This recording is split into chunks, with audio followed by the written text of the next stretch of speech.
Assalamualaikum warahmatullahi wabarakatuh. Nama saya Siti Monika. Saya kuliah di YI Universitas Langsa, Fakultas Tarbiyah dan Ilmu Keguruan, Prodi PGRI Unit 1 semester 3. Yang saya hormati dosen pengampu saya dalam mata kuliah bimbingan dan konseling, Ibu Sehariati MPDI. Di sini saya akan menjelaskan tentang pelayanan pendidikan anak berkebutuhan khusus. Saya akan menjelaskan apa itu pengertian layanan pendidikan anak berkebutuhan khusus. Layanan pendidikan anak berkebutuhan khusus secara umum terbagi dalam 3 bentuk, yaitu segregasi, integrasi, dan inklusi. Ketiga bentuk ini memiliki perbedaan di antaranya mengenai sistem kurikulum yang diterapkan, antara lain sebagai berikut. Yang pertama yaitu ada bentuk layanan segregasi, yaitu bentuk layanan pendidikan bagi anak yang berkebutuhan khusus yang mengacu pada jenis atau karakteristik spesifik dari ketunaan yang dialami seseorang. Oleh karena itu, setiap ketunaan yang berbeda akan mendapatkan layanan berbeda.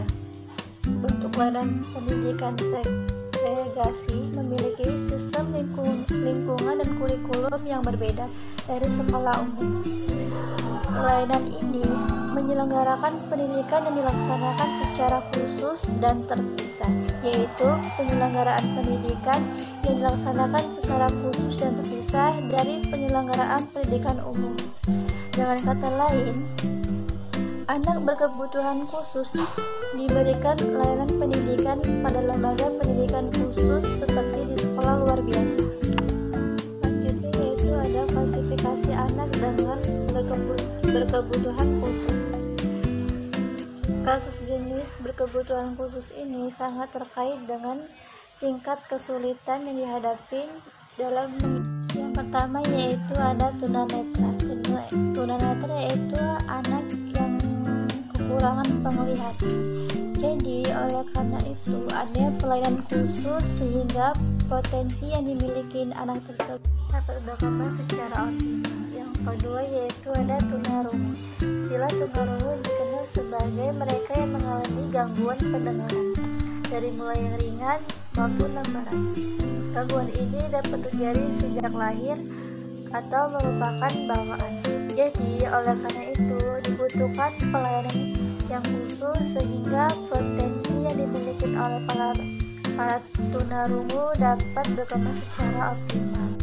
Yang ketiga yaitu ada gangguan komunikasi. Gangguan komunikasi atau kemampuan berkomunikasi merupakan gangguan yang cukup signifikasi karena kemampuan berkomunikasi memungkinkan seseorang untuk berinteraksi dengan orang lain. Jika kemampuan ini, maka proses integrasi pun akan terganggu pula.